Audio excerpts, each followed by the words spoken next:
तो लगता था कि तो ये हमारा बॉस है, हम उससे लड़ गए, ये काम नहीं आप कर सकते। बिहेव लाइक ए तुम्हारे जेंटिलमैन, हम तुम्हारे सीनियर हैं, चीफ सेक्रेटरी के ग्रेड में है। किस भाषा? तो कहा ये मेरी भाषा नहीं है, चीफ मिनिस्टर ने कहा किसी भाषा से सबसे बात करो, ख्याल कर लो। तो ऐसा नहीं कि प्रशासन में सभी लोग तो निकम्मे बैठे हैं, लेकिन सरकार का एक ही काम है, बेस्ट पर्सन को सुटेबल प्लेस दे और तब अच्छे नतीजे को निकाले। लेकिन अच्छा नतीजा निकालने की जब नीयत अपनी नहीं हो तो इस औजार में से बेस्ट नहीं वर्स्ट का चयन करता है, जो जनता में जालिम की तरह काम करे, जनता की समस्याओं को दूर करने के पहले उसी समस्या को बढ़ा डाले और उनके कमाई का साधन और ये एहसास करा दे। एक व्यक्ति इस 12-13 करोड़ जनता के हित की बात सोचता है, जिसका नाम है नीतीश कुमार, और उसके जो 10-5 लघुए भगवे अफसर है वो। वरना मेरा अनुभव है, एक से एक इंटेलिजेंट, प्रतिभाशाली, मेहनती, काम करने वाले, ईमानदार अफसरों की जमात है, लेकिन उनके अगल बगल में नहीं देखता। मैं आपको बता रहे हैं, हम जब सरकार में थे तो बिहार में तो अफसर अच्छे जान, लेकिन अपने जिले में नया नया बना था, मेरी बराबर इच्छा रहती थी कि कोई तेज तर्रार हमको कलेक्टर मिले। तो मैं अपने दौरे में देखता रहता था कि जो नए नए नौजवान लड़के आए हैं डीडीसी बन करके, आईएएस, कौन है इसमें काम के लायक? 90% अच्छे लोग मिले हमको। हमको 2 वर्ष मिला, वर्ष, और जिनको हमने हाथ जोड़ लिया कि भाई आप आ तो गए लेकिन आप छोड़ दीजिए, गलती हो गई, आप इस जिले को नहीं संभाल सकते हो। और उन्हीं 2-3 लोगों को जब नीतीश के सलाहकार, बड़े महकमे का हाकिम, विकास में जिनकी दिलचस्पी नहीं, प्रशासन में दिलचस्पी नहीं, ऐसो आराम शराब पी करके कुर्सी पर बैठ करके जिला चलाने की तबीयत रखने वाले लोगों, एक छोटा जिला, नया बना जिला की जनता ने बर्दाश्त नहीं किया, उसको पूरी बिहार की जनता नीतीश की कृपा से बर्दाश्त कर रही है। इसलिए ख्याल कर लेना, क्या उनका मोटिव है बिहार का विकास नहीं, जनता का अनादर करना, केवल धन की उगाही। उनका साथी सहयोगी कौन बनेगा? जो कहीं पर रह चुका है आईएएस, कभी रह चुका है उनका ओएसडी, वो बेईमानी की ताकत उसकी पहचानते थे, उन बेईमानों को लेकर के अपने यहां बैठा लिया।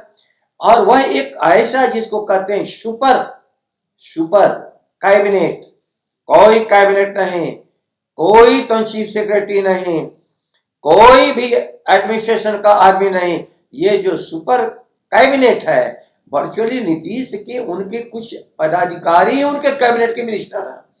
मैं पीड़ा देखा हूं, आज नहीं है मनोज श्रीवास्तव, एक बार पीड़ा बता रहे थे कि साहब हमसे तो 15 साल जूनियर, जब बात करने लगा तो लगता था कि तो ये हमारा बॉस है, हम उससे लड़ गए, ये काम नहीं आप कर सकते। बिहेव लाइक ए तुम्हारे जेंटिलमैन, हम तुम्हारे सीनियर हैं, चीफ सेक्रेटरी के ग्रेड में है। किस भाषा? तो कहा ये मेरी भाषा नहीं है, चीफ मिनिस्टर ने कहा किसी भाषा से सबसे बात करो, ख्याल कर लो।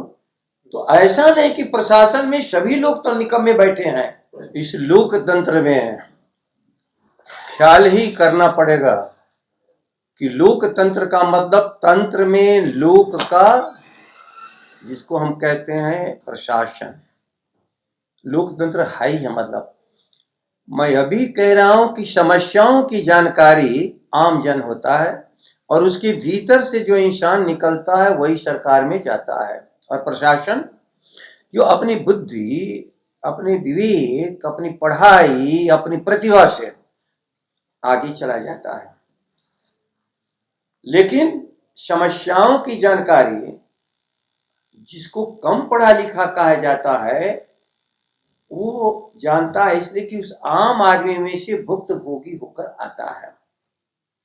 लेकिन समस्याओं के समाधान के लिए अफसर को कहेगा ये समस्या है, आप बताओ। ये धन है, वो मांगेगा और धन को विधानसभा देता है, यही क्रिया है।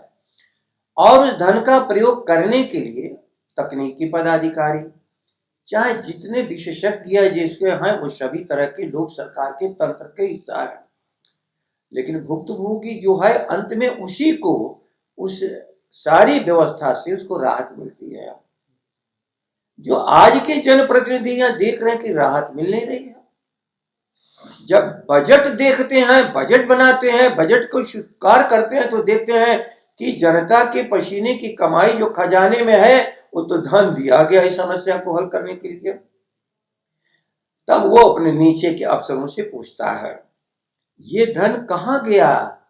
तो अफसर कहता है कि आप कौन पूछने वाले हैं, सरकार पूछेगी। अर्थात सरकार माने मंत्रिपरिषद। यदि मंत्री से पूछता है आम जन और वो मंत्री पूछता है सरकार के आदमी से, तो कहता आप कौन? हम तो मुख्यमंत्री को जवाब देंगे। तो मुख्यमंत्री को जवाब देना है, वो दे नहीं रहे हैं और जनता त्राहिमाम कर रही है। वो कोई जनप्रतिनिधि नहीं बोल रहा है, वो उनका प्रतिनिधि केवल सरकार की शपथ में ले लेने से मंत्री भले बन जा, वो आम आदमियों के बीच में रहता है और जनता के कष्ट को जब देखता है कि बढ़ता जा रहा है, दूर नहीं हो रहा है, तो सदन में जो सबसे बड़ी ताकतवर संस्था कमजोरों के द्वारा बनाए रहे हैं और जनता त्राहिमाम कर रही है। वो कोई जनप्रतिनिधि नहीं बोल रहा है, वो उनका प्रतिनिधि केवल सरकार की शपथ में ले लेने से मंत्री भले बन जा, वो आम आदमियों के बीच में रहता है और जनता के कष्ट को जब देखता है कि बढ़ता जा रहा है, दूर नहीं हो रहा है, तो सदन में जो सबसे बड़ी ताकतवर संस्था कमजोरों के द्वारा बनाई गई हुई सबसे प्रतिनिधि सभा, जिसको हम विधानसभा कहते हैं, वो सबसे है राज्य के भीतर। बात वहीं पर आके गड़बड़ा जाती है। और मैं आपसे बता रहा हूं, मैं श्री नीतीश जी को जानता हूं, ज्ञान की कमी है, पढ़ते भी नहीं है, सुनते भी नहीं है, और जो सुनेगा नहीं वो समझेगा ही नहीं। और ये दरबार भले लगा लें, आम जनता से इनकी भेंट भी नहीं होती है। बहुत दुष्चक्र में बिहार फंस गया है। प्रचार के तंत्र ने उनको एक नकली मुख्यमंत्री को कोई बड़ा मुख्यमंत्री बना दिया, जिनका व्यक्तित्व ही नहीं है बिहार के आगे बढ़ाने का।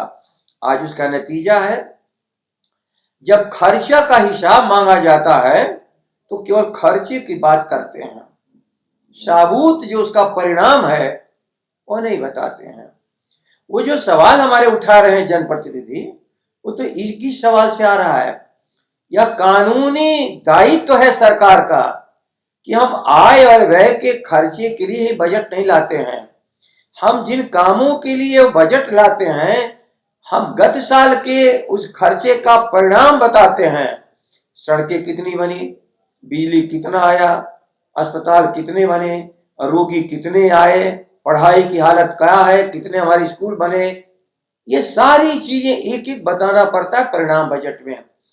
नीतीश जी 2 साल से परिणाम बजट नहीं दे रहे हैं, और परिणाम बजट नहीं देने का मतलब जनता के सवाल जायज है, उनके प्रतिनिधि जो कह रहे हैं वही सवाल जनता का सवाल है। और सरकार में एकमात्र व्यक्ति चीफ मिनिस्टर सरकार कहलाने के लिए बैठा हुआ है, और वो अफसरों के साथ हैं, अकाउंटेबल ऑफिसर हैं। कुछ दिनों के बाद छापे पड़ते हैं, नोट की गिनती होती है, लेकिन नोट कमाने का अवसर नीतीश कुमार जी तो आप ही तो दे रहे हो। यदि जिस दिन हमारी जनता की आवाज सुनने लगोगे, जनप्रतिनिधियों की बात सुनने लगोगे, परिणाम नहीं निकला इसकी बात जानने लगोगे, हाउस में परिणाम बजट देने लगोगे, ऑडिट रिपोर्ट को मानते हो, न परिणाम देने के लिए तैयार हो, एसीडीसी के झगड़े में तो सारे बिहार को फंसा के रखे हो। दुनिया से कर्ज लो, भारत सरकार से थाली आगे फैला करके उसमें से पैसे लाओ, और अंत में अफसरों से लुटवा करके वसूल करो, और जनप्रतिनिधियों को हमारे विधानसभा के अध्यक्ष ने कह दिया। अब इसके बाद बाकी है क्या? उन्होंने कह दिया जो विधायकों को पिटवाया उस दर्द से भी कोई बड़ा दर्द है जिसको उन्होंने व्यक्त किया उस दिन ही उनको समझना चाहिए था ये जो कानून बन रहा है यह और भी जनता को निरीह बना देगा, लेकिन श्रीमान नहीं समझ पाए और कहीं से एक कम्युनिकेशन गैप रहा। लेकिन आज वो समझ रहे हैं जनता की बात कोई नहीं सुन रहा है। अब कौन बाकी है जो इस बात को नहीं मान रहा है जिस पर हम लोग उसको मनवाने के लिए तर्क दें?